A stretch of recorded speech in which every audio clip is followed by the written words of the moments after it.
The morning of June 16, 1984, dawned crisp and clear across the rolling hills of Cedar County, Pennsylvania.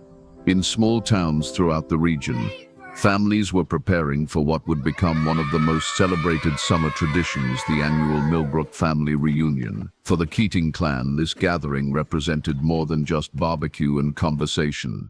It was a sacred ritual that bound together 4 generations of Irish immigrants who had carved their lives from the unforgiving Pennsylvania soil. At the heart of this year's reunion were 7 cousins ranging in age from 8 to 16, whose disappearance that evening would shatter not just their families but an entire community's faith in the safety of their rural sanctuary. Their names would be etched into local folklore, whispered in hushed tones for decades to come. Timothy, aged 16, his sister Katherine, 14, their cousins James and Patrick, twins aged 12, Rebecca, 11, young Michael, 10, and the youngest, 8-year-old Anne. The Keating family had deep roots in Cedar County, stretching back to 1887, when great-great-grandfather Seamus Keating first purchased 240 acres of farmland near what would eventually become the town of Millbrook. By 1984, the family had grown into a sprawling network of farmers, shopkeepers, and tradesmen, all connected by blood and bound by the traditions that had sustained them through 2 world wars, the Great Depression, and countless personal tragedies.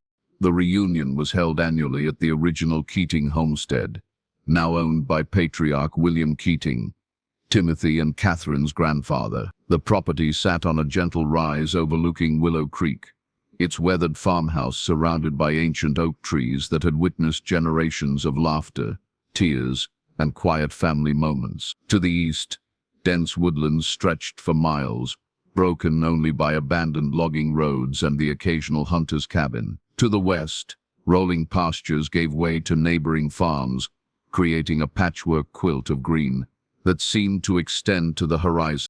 On this particular Saturday, nearly 60 family members had gathered for the celebration. The adults clustered around picnic tables laden with covered dishes, their conversations mixing talk of crop yields with gentle gossip about neighbors and distant relatives. Children ran through the tall grass, their shrieks of delight echoing across the valley as they played elaborate games of tag and hide and seek. But it was the 7 cousins who commanded attention that day, their tight-knit group moving through the gathering like a small army of mischief and adventure. Timothy, the natural leader with his shock of red hair and infectious grin, had recently graduated from high school and was preparing to start college in the fall. His sister Katherine possessed a quiet intelligence that often surprised adults, her dark eyes missing nothing as she observed the world around her with the intensity of someone far older than her 14 years. The twins, James and Patrick, were impossible to tell apart except for a small scar on James's chin from a childhood accident. They moved in perfect synchronization, finishing each other's sentences and communicating through glances that seemed to bypass spoken language entirely. Rebecca, with her wild curls and fierce independence, refused to be left behind simply because she was younger than her male cousins. She climbed higher, ran faster, and argued more passionately than any of them, earning their grudging respect through sheer force of will. 10-year-old Michael was the dreamer of the group, always carrying a worn paperback book and prone to lengthy dissertations about whatever had captured his imagination that week. His gentle nature made him the natural mediator when tensions arose, though he was just as capable of diving headfirst into any adventure the others proposed. And then there was Anne, the baby of the group at 8 years old, with pigtails that never stayed neat and a smile that could melt the sternest adult heart. Despite the age gap, the older cousins had always included her in their expeditions, perhaps recognizing in her fearless spirit an echo of their own childhood innocence. As the afternoon sun climbed higher, the 7 cousins grew restless with the adult conversation and formal pleasantries. Timothy had been whispering with the others, hatching some plan that involved frequent glances toward the wooded hills beyond the farmhouse. Finally, around 3 o'clock, he approached the group of parents who were discussing the upcoming harvest season. Uncle Bill, Timothy said, addressing his grandfather with the formal politeness that had been drilled into him since childhood. "We were wondering if we could take a walk up to the old picnic spot by Miller's Pond." William Keating paused in his conversation, studying his grandson's eager face. Miller's Pond was a small, spring-fed lake about 2 miles into the woods, accessible by an old logging road that had been cut decades earlier. The family had used it for informal gatherings when the children were younger, though they hadn't been there as a group in several years. "That's quite a walk," his wife Margaret observed, though her tone carried more fondness than concern. "And you'd need to be back well before dark." "We know the way," Katherine added quietly. "We have been there plenty of times before." This was true. The cousins had explored virtually every acre of the surrounding countryside during previous reunions and summer visits. They knew which streams were safe to cross, which hills offered the best views, and which forgotten roads led to hidden clearings perfect for secret meetings and elaborate games of make-believe. After a brief consultation among the parents, permission was granted with the usual warnings about staying together, being careful near the water, and returning by 6 o'clock for dinner. The 7 cousins accepted these conditions with solemn nods, though anyone watching closely might have noticed the barely suppressed excitement in their eyes. They gathered their supplies with military precision. Katherine packed sandwiches left over from lunch into a worn backpack. Timothy filled an old thermos with lemonade. Rebecca insisted on bringing the family's ancient Polaroid camera, despite protests about the cost of film, and Michael predictably tucked his current book, a dog-eared copy of the Chronicles of Narnia, into his jacket pocket.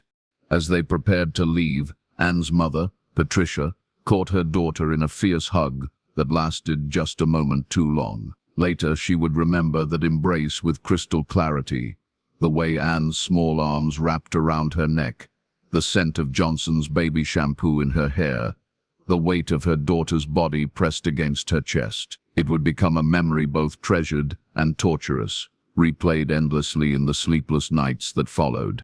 The 7 cousins set off down the winding dirt road that led away from the farmhouse, their voices carrying on the afternoon breeze as they argued good-naturedly about their planned activities. Adults watched them go with the casual attention reserved for children embarking on a familiar adventure, noting their bright clothing and confident stride without any sense of foreboding. Timothy wore his favorite Led Zeppelin t-shirt and faded jeans. Katherine had chosen a yellow sundress that their mother had made for her 14th birthday. The twins were dressed identically in blue polo shirts and khaki shorts. Rebecca sported her beloved rainbow-striped sweater despite the warm weather. Michael wore a Star Wars t-shirt that was becoming too small for his growing frame, and little Anne skipped along in a pink outfit complete with matching hair ribbons. The logging road they followed wound through increasingly dense forest, the canopy gradually blocking out more and more of the afternoon sun. Ancient hemlocks and towering oaks created a natural cathedral, their branches interwoven so tightly that even on the brightest days the path remained cool and shadowed. The air smelled of pine needles and rich earth, occasionally punctuated by the sweet fragrance of wild honeysuckle or the musty scent of decomposing leaves. According to later reconstructions based on witness accounts and physical evidence, the children made good time on their journey. A neighboring farmer, Harold Jensen, spotted them around 3:30 as they passed through a clearing, about a mile from the homestead. He would later describe them as appearing happy and carefree, with Timothy leading the group and Anne bringing up the rear, chattering excitedly about something that made the older children laugh. That sighting would prove to be the last confirmed observation of the 7 cousins alive. Miller's Pond sat nestled in a natural bowl carved out by ancient glaciers, its dark waters fed by underground springs that kept it cool even during the hottest summer days. The shoreline was rocky and uneven, dotted with massive boulders that provided perfect perches for fishing or simply watching the water. A small wooden dock, built years earlier by William Keating and his sons, extended perhaps 10 feet into the pond, its weathered planks scarred by decades of family use. The area around the pond held dozens of family memories, birthday celebrations, impromptu swimming expeditions, evening fishing trips that lasted until the stars came out. For the Keating children, it represented a special place where adult supervision was minimal and imagination could run wild. They had spent countless hours there over the years, building elaborate forts from fallen branches, staging mock battles between different kingdoms, and sharing the kinds of secrets that bind childhood friendships together. When 6 o'clock arrived at the farmhouse, the adults began glancing toward the forest with the first stirrings of concern. The children were usually punctual when food was involved, and dinner at family gatherings was never missed voluntarily. By 6:30, several of the fathers had walked to the edge of the woods, calling the children's names and listening for responding voices that never came. As 7 o'clock approached without any sign of the missing cousins, concern transformed into genuine worry. William Keating organized a search party consisting of every able-bodied man at the reunion, while the women stayed behind to comfort increasingly distressed mothers and begin making phone calls to neighbors who might assist in the search. The first search party reached Miller's Pond just as the sun was beginning to set, casting long shadows across the water and making the forest seem suddenly ominous rather than familiar. What they found there would haunt them for the rest of their lives. The scene at the pond was both completely normal and utterly wrong. The children's belongings were scattered around the shoreline as if they had simply been enjoying an afternoon picnic. Katherine's backpack sat propped against a large boulder, still containing the uneaten sandwiches she had packed. Timothy's thermos lay on its side near the water's edge, a small puddle of lemonade seeping into the rocky soil. Rebecca's Polaroid camera rested on the wooden dock, its lens cap carefully replaced. But there were no children. No voices calling out in response to their father's increasingly frantic shouts. No signs of struggle or distress.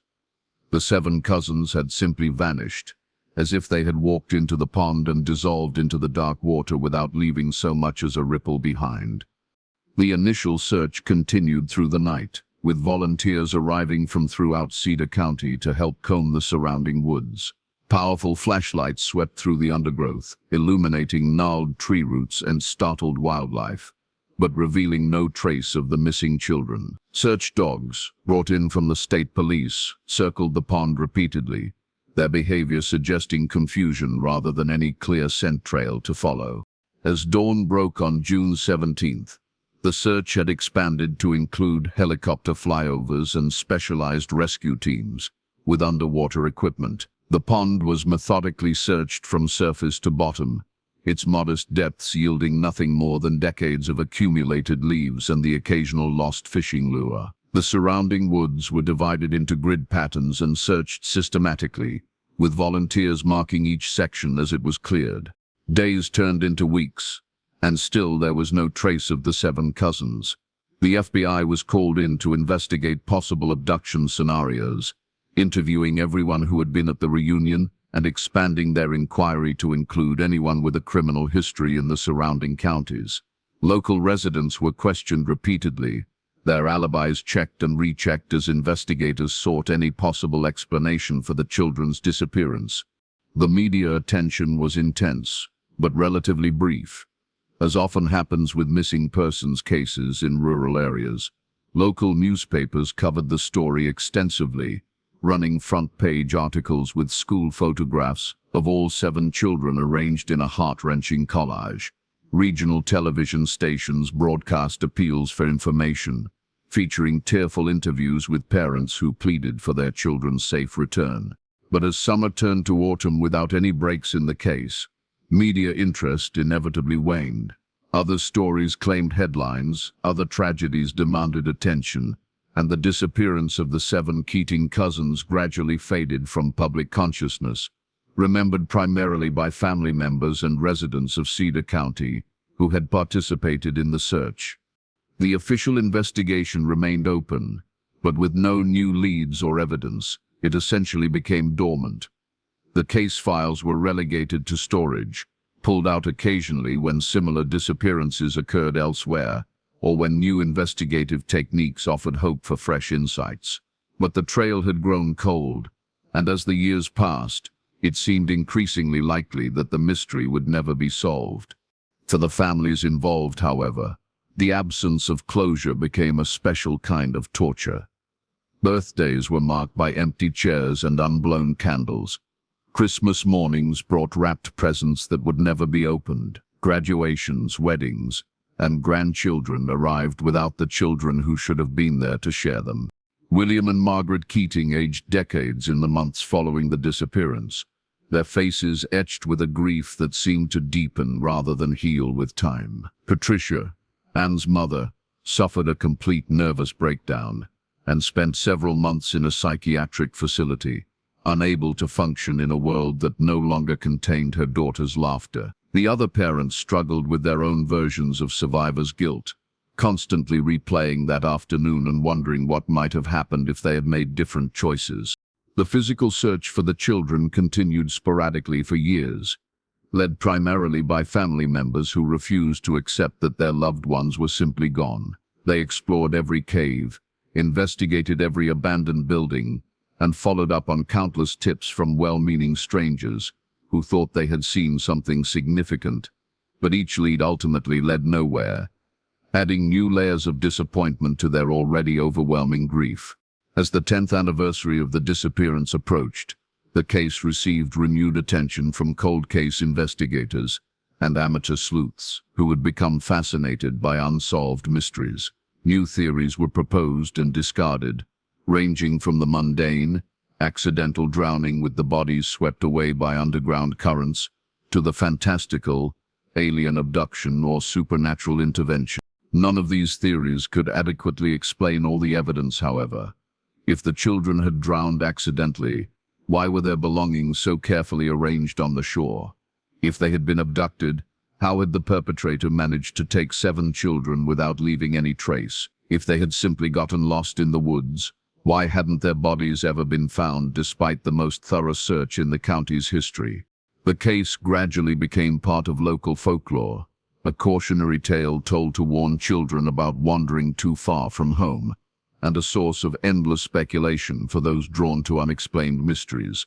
The pond itself developed an almost supernatural reputation, with some residents claiming to hear children's voices carried on the wind during certain weather conditions. Teenagers would dare each other to visit Miller's Pond alone after dark, though few actually followed through on such challenges. By the 25th anniversary in 2009, the case had achieved a kind of mythical status.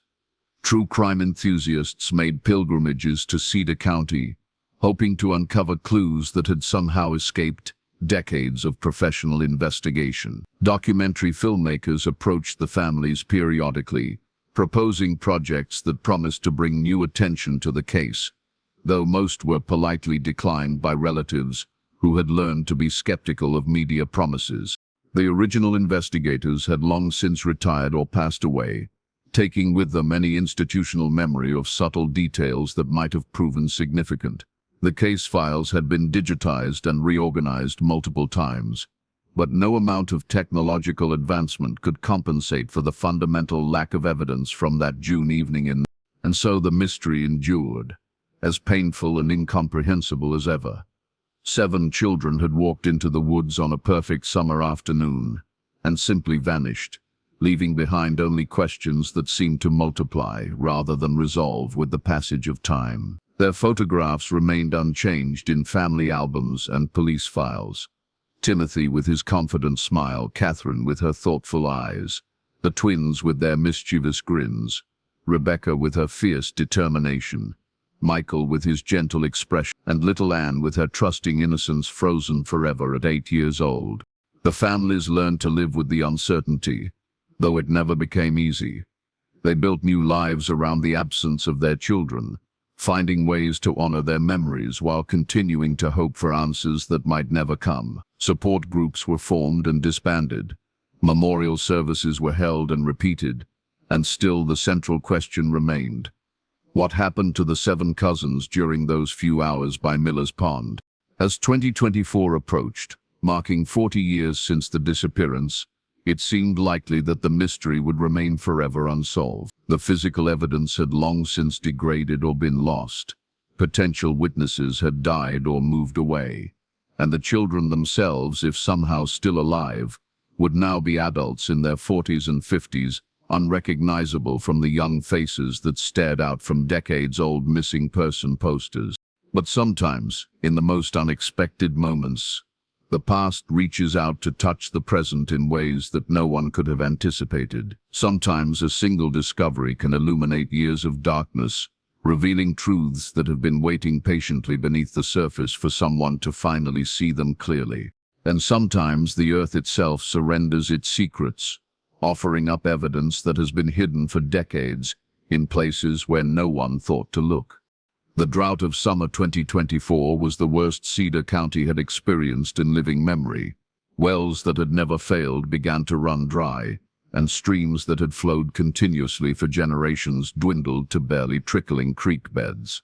Farmers watched helplessly as their crops withered despite constant irrigation, and local authorities imposed water restrictions that hadn't been necessary since the Dust Bowl years of the 90s. It was during this unprecedented dry spell that Harold Brennan, a local contractor hired to clear an overgrown lot near the old Keating property, made a discovery that would forever change how the community understood the events of June. As his excavator cleared away decades of accumulated brush and saplings, its blade struck something unexpected buried beneath several feet of soil and debris. What emerged from that forgotten corner of the woods was a stone-lined well, hand-dug sometime in the late 1800s and long since abandoned. When more modern water sources became available, the well had been filled with rocks and covered over so thoroughly that even long-time residents had forgotten its existence, its location lost when the small cabin it had once served was destroyed by a fire in the 90s. But as Harold's equipment carefully removed the accumulated debris, something caught his eye that made his blood run cold. Mixed in with the rocks and soil were fragments of fabric, small metal objects, and what appeared to be personal items that had been deliberately placed rather than accidentally dropped. Among these artifacts, preserved by the well's unique conditions, was a Polaroid photograph that would reignite one of Pennsylvania's most enduring mysteries and finally begin to provide answers to questions that had haunted an entire community for 4 decades. Harold Brennan had been working construction in Cedar County for 37 years. Long enough to know when something wasn't quite right. As he stood at the edge of the newly uncovered well on that scorching July morning in 2024, every instinct screamed at him to stop digging and call the authorities. The Polaroid photograph clutched in his trembling hand showed 7 children arranged around what appeared to be the very same stone-lined opening now gaping before him. But the photograph had been taken from inside the well, looking up at faces that gazed down with expressions he couldn't quite decipher in the faded image. The date stamp on the photograph read June. Within hours, the forgotten lot had been transformed into a crime scene. Yellow tape fluttered in the humid breeze as investigators from the Pennsylvania State Police descended upon the site with an urgency that spoke to the significance of Harold's discovery. Detective Lieutenant Amanda Walsh, a 20-year veteran who had cut her teeth on cold cases, found herself staring into a mystery that predated her career but had shaped the investigative landscape of the entire region. The well itself was a marvel of 19th-century craftsmanship, its circular stone walls descending nearly 40 feet into the earth. Hand-cut limestone blocks had been fitted together with the precision that only patient manual labor could achieve, creating a structure so sound that it had remained intact despite decades of neglect. But what made the well extraordinary wasn't its construction, it was what had been deliberately placed within its depths. As the evidence recovery team began the painstaking process of excavation, a disturbing picture emerged. The items weren't randomly scattered as they would be in an accidental fall or hasty disposal. Instead, they had been carefully arranged in distinct layers, as if someone had been methodically concealing evidence over an extended period of time. Each stratum told part of a story that grew more chilling as the excavation progressed. The topmost layer, buried under several feet of rocks and debris, contained items from 1984. A child's sneaker bearing the distinctive 3-stripe pattern of Adidas, its mate nowhere to be found. Fragments of a yellow cotton dress that matched descriptions of what Katherine Keating had been wearing, a Star Wars action figure that Michael's parents immediately recognized as belonging to their son, and most unsettling of all, a collection of Polaroid photographs documenting what appeared to be the final hours of the 7 cousins' lives. The photographs were unlike anything investigators had encountered in decades of criminal cases. Rather than the chaotic, desperate images one might expect from a crime scene, these pictures possessed an almost ritualistic quality. They showed the children in various poses around the well, some sitting on its stone rim, others standing in careful arrangements that suggested they had been directed by whoever held the camera. The expressions on their faces ranged from confusion to outright terror, but in several images the children appeared to be looking directly at someone behind the photographer, someone who remained frustratingly outside the camera's frame.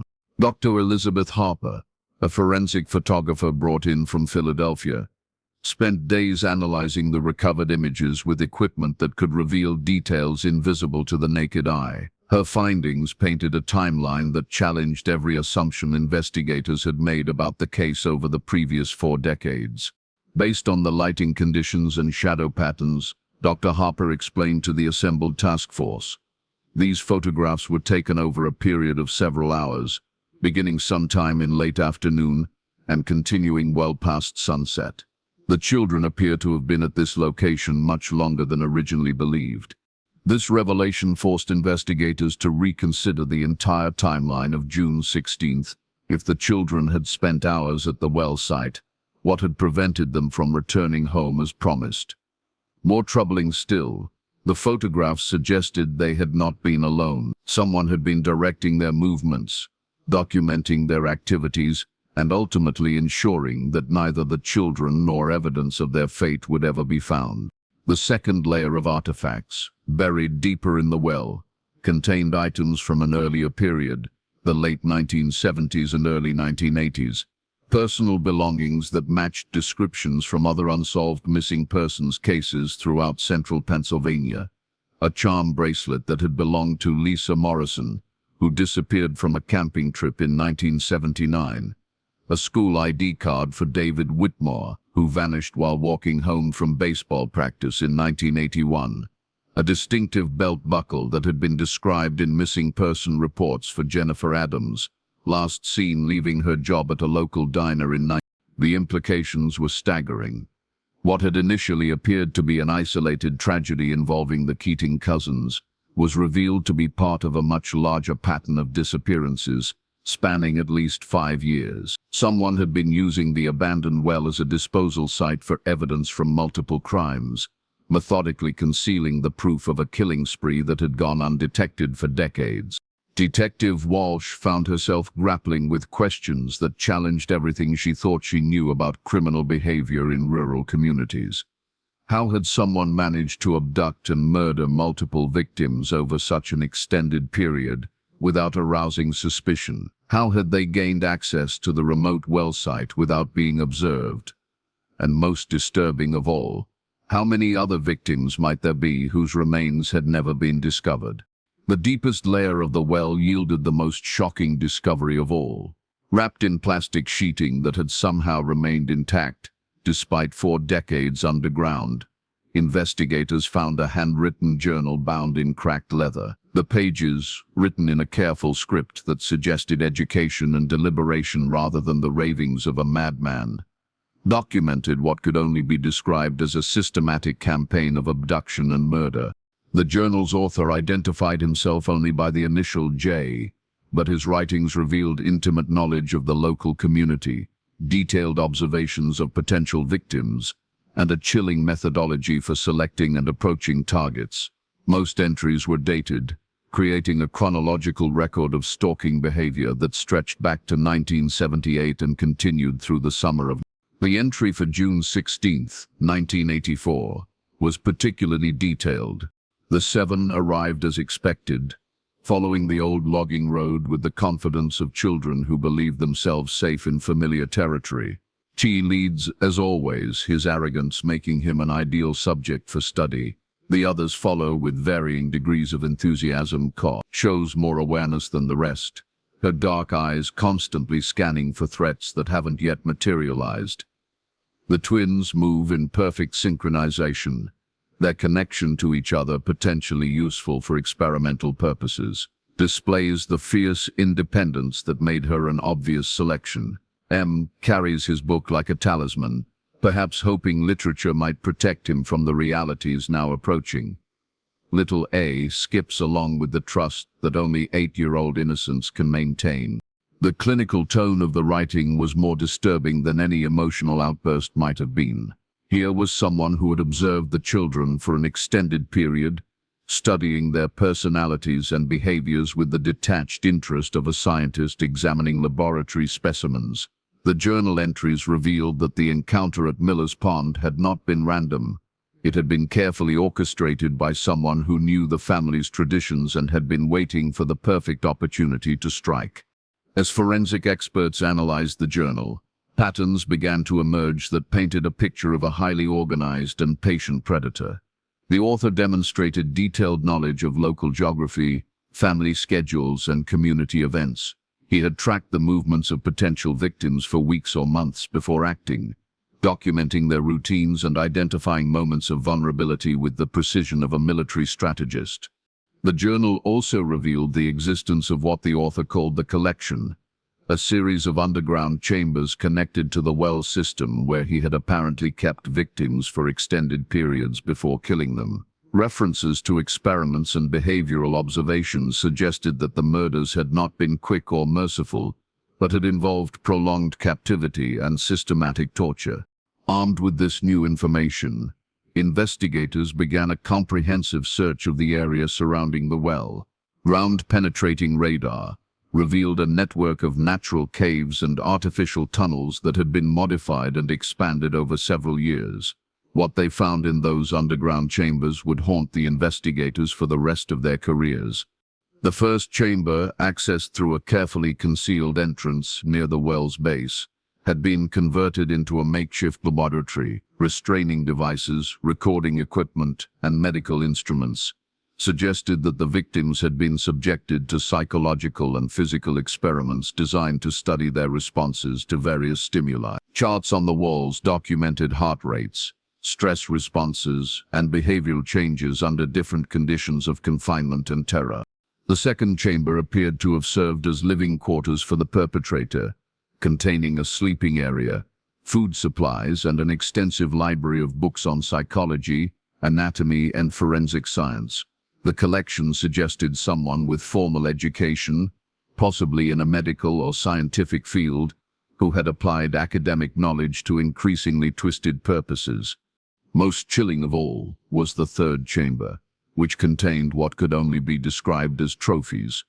Personal items from victims were displayed with museum-like care, each tagged with dates and detailed notes about the circumstances of acquisition. Photographs covered every available wall space, documenting not just the final moments of each victim's life, but their entire period of captivity. The images revealed a level of cruelty and systematic brutality that veteran investigators struggled to comprehend. Among these horrific displays, searchers found evidence relating to at least 15 different victims spanning from the 7 Keating cousins represented the final entries in this underground museum of human suffering, their photographs occupying a place of honor that suggested they had held special significance for their Analysis of the journal and physical evidence revealed that the perpetrator had not acted entirely alone. Several entries referenced an assistant identified only as N, who had apparently helped with the construction of the underground chambers and the disposal of bodies. The relationship between the two appeared to have been that of mentor and student, with J providing instruction in techniques of abduction, restraint, and psychological manipulation. This revelation sent shockwaves through the investigation. For 40 years, residents of Cedar County had assumed they were looking for a single disturbed individual. The possibility that 2 people had been working together and that one of them might still be alive opened new avenues of inquiry, while simultaneously making the case exponentially more complex. Detective Walsh assembled a task force that included FBI behavior analysts, forensic anthropologists, and specialists in cult behavior. The organized nature of the crimes, combined with the scientific approach documented in the journal, suggested they were dealing with something far more sophisticated than typical serial killing. The perpetrators had created an elaborate system for acquiring, studying, and disposing of victims while maintaining complete invisibility within their community. The behavior analysts were particularly disturbed by evidence, suggesting that the crimes had been motivated not by sexual gratification or simple bloodlust, but by intellectual curiosity about human behavior under extreme stress. The victims had been treated as research subjects rather than people, their suffering documented with the clinical detachment of academic research. As word of the discoveries spread through Cedar County, longtime residents began to remember details that had seemed insignificant at the time, but now took on sinister new meaning. Several people recalled seeing strangers in the area during the summer of 1984. Researchers or scientists, they had assumed, conducting some kind of environmental study. Others remembered unusual sounds coming from the woods at night, and the occasional glimpse of lights where no lights should have been. The investigation expanded to include employment records from local hospitals, universities, and research facilities. Anyone with access to medical equipment or scientific training became a potential suspect, as did individuals who had moved away from the area shortly after the disappearances. Personnel files were cross-referenced with missing person reports, and databases were searched for any trace of the mysterious J and N, whose partnership had terrorized the region for at least 6 years.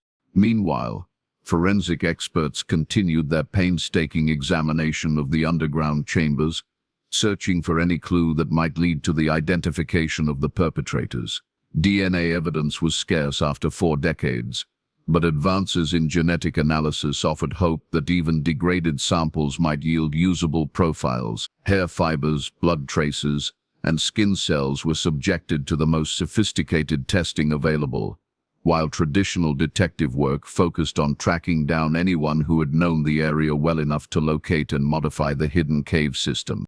The families of the victims found themselves reliving their worst nightmares as details of their loved ones' final days emerged from the investigation. The photographs and journal entries revealed that the children had survived for several days in captivity, enduring experiences that no parent could bear to imagine. Support groups were hastily organized, and counselors were brought in to help relatives cope with revelations that somehow made their grief both more concrete and more unbearable.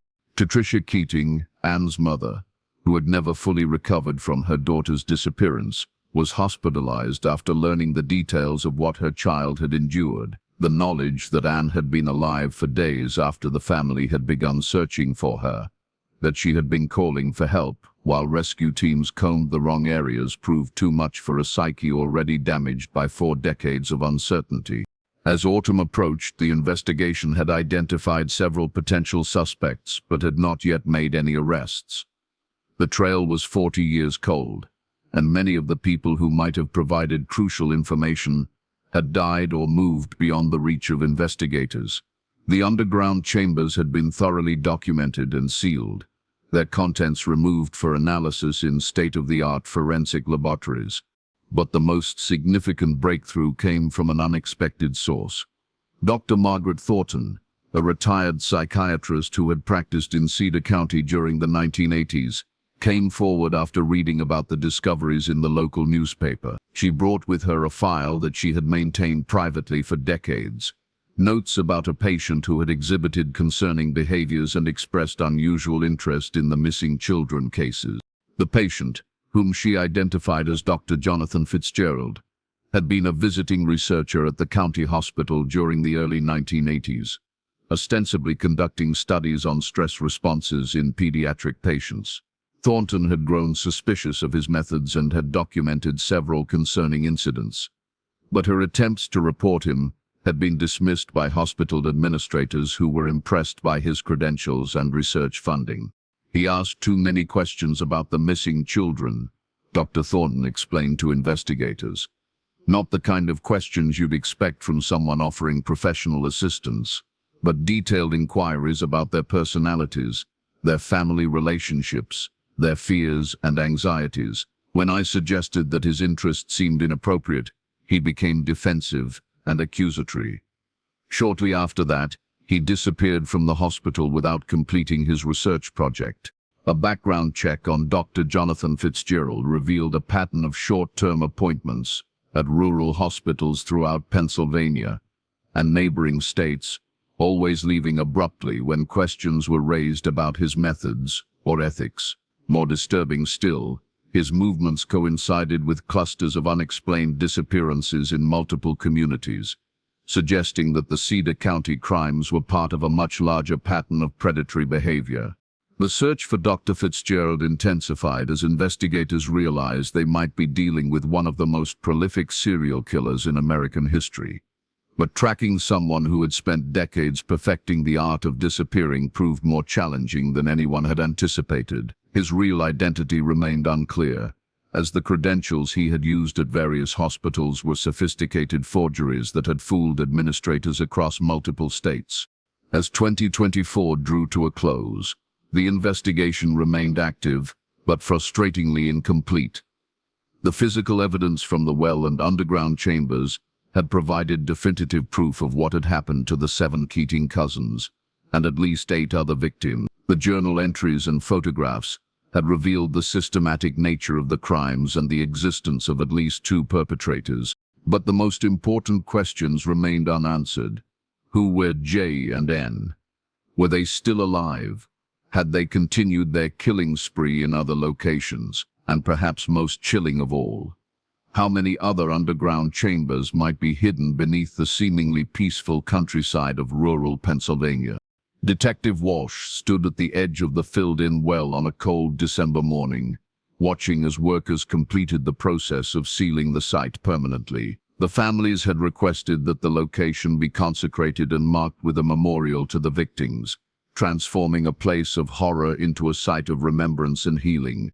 But even as the physical evidence was secured, and the investigation continued through digital databases and archived records, Walsh couldn't shake the feeling that the story was far from over. The methodical nature, the crimes, the sophisticated planning, and the clinical documentation all suggested perpetrators who had been driven by something more than simple bloodlust.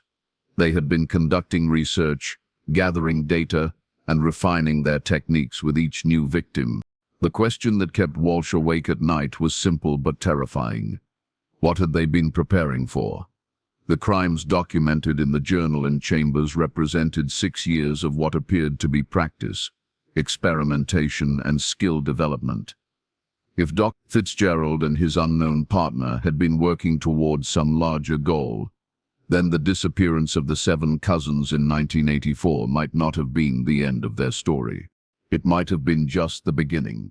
As winter settled over Cedar County, bringing with it the kind of bone-deep cold that made the earth hard and unyielding, residents tried to return to their normal routines while grappling with the knowledge that evil had walked among them for years without detection. The investigation had answered some questions but had raised many more, leaving a community to wonder who else might have been watching, planning, and waiting for the perfect opportunity to strike.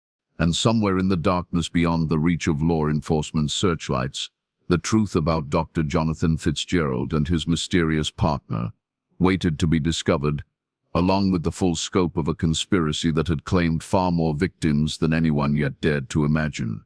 The breakthrough that would finally expose the full scope of Dr. Jonathan Fitzgerald's crimes came from an unexpected source, a forgotten storage unit in Lancaster County, 3 hours east of Cedar County. In January 2025, facility manager Carol Stevens was conducting a routine auction of abandoned units when she discovered something that made her immediately contact authorities. Unit 47B had been rented continuously since 1985, under the name J. Morrison, with payments arriving by money order from various post office boxes across Pennsylvania. When the payments suddenly stopped in late 2024, Stevens had followed standard procedure and prepared the contents for auction. But as she inventoried the unit's contents, she found herself staring at walls covered with maps, photographs, and documents that clearly related to missing persons cases spanning 4 decades. Detective Walsh arrived at the storage facility within hours of Stephen's call, accompanied by FBI Special Agent Robert Hayes, who had been tracking similar cases across the northeastern United States. What they found inside Unit 47B represented the most comprehensive archive of serial killing documentation ever discovered by American law enforcement. The storage unit was organized with military precision, its contents divided into clearly labeled sections that revealed the systematic nature of an operation far more extensive than anyone had imagined. Filing cabinets contained detailed dossiers on hundreds of potential victims, complete with surveillance photographs, daily routine charts, and psychological profiles written in the same clinical handwriting found in the Cedar County Journal. One wall was dominated by a massive map of the northeastern United States, marked with colored pins that indicated different categories of activity. Red pins marked confirmed kills, numbering 27 across 11 states. Yellow pins indicated potential victims who had been studied but not taken, totaling over 300 individuals. Blue pins marked safe houses and disposal sites, including the Cedar County well and at least 15 other underground facilities. But it was the green pins that sent chills through the investigation team, marked with dates ranging from 1985 to 2023. They indicated what the filing system referred to as Phase 2 operations, expansion of the research program that had apparently continued uninterrupted for nearly 4 decades after the Cedar County murders. Dr. Hayes, who had spent his career studying organized serial killers, found himself confronting evidence of a criminal enterprise, unlike anything in the FBI's databases. This wasn't simply a case of 2 individuals committing murders for personal gratification. The documentation revealed a sophisticated research program with funding sources, institutional support, and a network of participants that extended far beyond Dr. Fitzgerald and his mysterious partner. The centerpiece of the storage unit was a series of bound reports titled Longitudinal Studies in Extreme Stress Response, Applications for Enhanced Interrogation Techniques. The reports, which ran to thousands of pages, documented decades of experiments on kidnapped victims, with detailed analysis of psychological breaking points, pain tolerance thresholds, and the effectiveness of various torture methods in extracting information. The clinical language couldn't disguise the horror of what was being described. Children and adults had been systematically tortured, not for personal satisfaction, but to develop techniques that could be used for intelligence gathering and psychological warfare. The 7 Keating cousins, along with dozens of other victims, had died to advance research that had apparent applications in military and intelligence operations. A section marked Funding Sources revealed connections to defense contractors, private research firms, and academic institutions that had provided financial support for the program under the guise of legitimate psychological research. Purchase orders showed acquisition of sophisticated equipment, including surveillance devices, medical instruments, and construction materials for underground facilities. Most disturbing of all was a personnel roster that listed not just Dr. Fitzgerald and his partner Nee, but at least 12 other individuals who had participated in various aspects of the operation. The roster included false names, real identities where known, and detailed role descriptions that revealed a hierarchical structure with multiple cells operating across different regions. As investigators processed this information, a terrifying picture emerged of a criminal organization that had operated with near-total impunity for 47 years, using kidnapped victims to conduct research that blurred the line between academic study and systematic torture. The scale of the operation suggested resources and protection that could only have come from institutional support at the highest levels. The identity of N was finally revealed through personnel records found in a locked briefcase.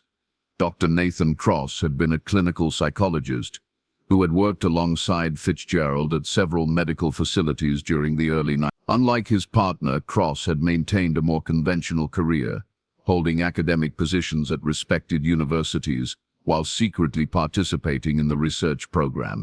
A background investigation revealed that Dr. Cross had died in 2019, apparently from natural causes, while serving as professor emeritus at a prestigious East Coast university. His obituary had praised his groundbreaking research in trauma psychology and his innovative approaches to studying human resilience under stress. Colleagues had no idea that his expertise had been gained through decades of systematic torture rather than ethical clinical research. The discovery of Cross's death records led investigators to his estate, where additional evidence was found hidden in a secret room behind his home library. More journals, photographs, and research notes documented the evolution of the program from its origins in the late 1970s through its apparent conclusion following Cross's death. But the most shocking revelation came from a series of videotaped interviews that Cross had apparently recorded for posterity, perhaps as insurance against future prosecution, or as a record for others who might continue the work. In these recordings, an elderly man with gentle features and a soft voice calmly described 4 decades of kidnapping, torture, and murder, as if discussing a routine research project. The subjects provided invaluable data, Cross explained in one particularly chilling segment. Their responses to various stimuli allowed us to develop techniques that have proven highly effective in real-world applications. The Cedar County group was particularly useful because of their ages and family relationships. We were able to study how children respond to threats against siblings and cousins, information that has significant intelligence applications.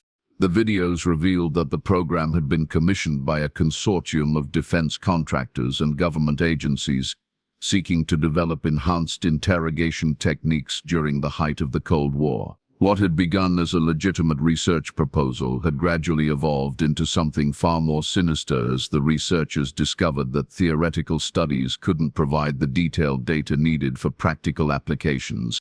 Dr. Fitzgerald emerged from the documentation as the program's field operative, responsible for victim acquisition and disposal, while Cross had served as the lead researcher and data analyst.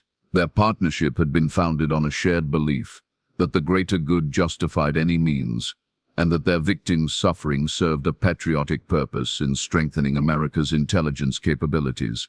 The manhunt for Dr. Fitzgerald intensified as investigators realized they were dealing with someone who had spent decades perfecting the art of disappearing while maintaining an active research program. Financial records found in the storage unit revealed a complex network of bank accounts, safe deposit boxes, and real estate holdings that had allowed him to operate with considerable resources. A break in the case came when investigators discovered that Fitzgerald had been using the identity of a real doctor who had died in a car accident in 19. The original Jonathan Fitzgerald had been a promising young researcher whose death had been quietly covered up to allow the imposter to assume his identity and credentials. DMV records showed that someone using Fitzgerald's stolen identity had maintained a driver's license in multiple states, providing a trail that investigators could finally follow. The trail led to a remote compound in northern Maine, where Fitzgerald had apparently been living under yet another assumed identity as a retired professor writing his memoirs. The property, surrounded by dense forest and accessible only by a single dirt road, had been purchased through a shell corporation linked to the storage unit payments. When federal agents raided the compound in March 2025, they found evidence that Fitzgerald had been aware of the investigation for months. The buildings were empty except for a single room that contained a shrine-like display of photographs from his victims, arranged around a central desk where he had apparently been writing his final research report. The report, titled 47 Years of Applied Psychological Research, a final assessment, ran to over 200 pages, and provided a comprehensive overview of the program's activities and findings. Written in the same clinical tone that had characterized all of Fitzgerald's work, it described the torture and murder of 27 individuals as a successful research program that had produced valuable insights into human psychology. But Fitzgerald himself was gone, having apparently fled days or weeks before the raid. A massive manhunt was launched, involving federal agents, state police, and international law enforcement agencies. His photograph was distributed to border crossings, airports and train stations across North America and Europe. The search for Fitzgerald continued through the spring and summer of 2025, with occasional sightings reported from across the United States and Canada. But investigators began to suspect that their quarry might have prepared for this eventuality years in advance, establishing new identities and safe houses that would allow him to disappear permanently. The true scope of the program's activities became clear as investigators followed leads found in the main compound and storage unit.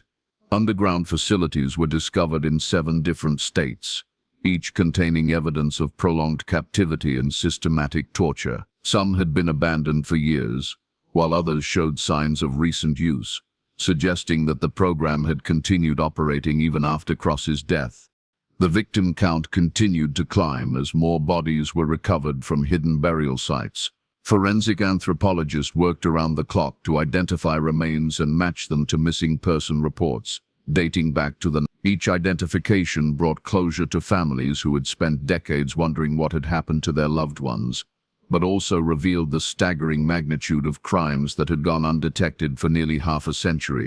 Media coverage of the case was intense, but carefully managed by federal authorities who were concerned about revealing too much information about the program's connections to government agencies and defense contractors. Official statements emphasized the rogue nature of the research and downplayed any institutional support that might have enabled the crimes. But investigative journalists and congressional oversight committees began asking uncomfortable questions about how such an extensive criminal enterprise could have operated without official knowledge or approval. Documents found in the storage unit suggested that progress reports had been submitted to government agencies and that funding had continued long after the obviously criminal nature of the research should have been apparent. The families of victims found themselves caught between grief and outrage, as they learned that their loved ones had been sacrificed for research that claimed to serve national security interests. Support groups were formed to help relatives cope with revelations that their personal tragedies had been part of a larger conspiracy involving respected institutions and government agencies. Patricia Keating, Anne's mother, lived just long enough to learn the truth about her daughter's fate before dying peacefully in her sleep in June 2025. 41 years to the day after Anne's disappearance. Her final words to investigators were a simple request: make sure people remember that she was just a little girl who wanted to go on a picnic with her cousins. As autumn approached, the investigation had identified and arrested 3 other participants in the research program, all of whom had maintained respectable careers in academia and medicine, while secretly contributing to the torture and murder of innocent victims. Their trials would eventually reveal additional details about the program's structure and activities, but Dr. Fitzgerald remained at large. The search for the primary architect of these crimes continued into the winter of 2025, with investigators following leads across 3 continents. But Fitzgerald had proven himself a master of deception and survival, and many began to suspect that he might never be found. The case officially remained active, with a substantial reward offered for information leading to Fitzgerald's capture. But as the first anniversary of Harold Brennan's discovery approached, investigators were forced to acknowledge that their primary suspect might have successfully disappeared forever, taking with him secrets about victims who might never be identified and crimes that might never be solved. The memorial service for the 7 Keating cousins was held on a crisp October morning in 2025. Exactly 41 years after their disappearance, hundreds of people gathered at a hillside cemetery overlooking the valley where the children had played during happier times. Their graves, marked with simple headstones bearing their names and the dates they should have been remembered, stood as testament to lives cut short by unimaginable evil. Timothy, Katherine, James, Patrick, Rebecca, Michael, and Anne were finally laid to rest with the dignity they had been denied in life. Their families, many of whom had waited decades for this closure, stood together in grief and solidarity as a light rain began to fall across the valley.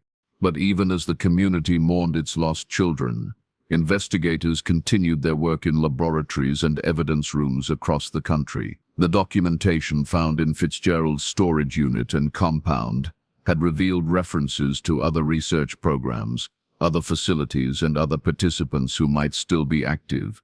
The Cedar County case had exposed what appeared to be just one branch of a larger tree, with roots that extended deep into institutions and agencies that claimed to serve the public good.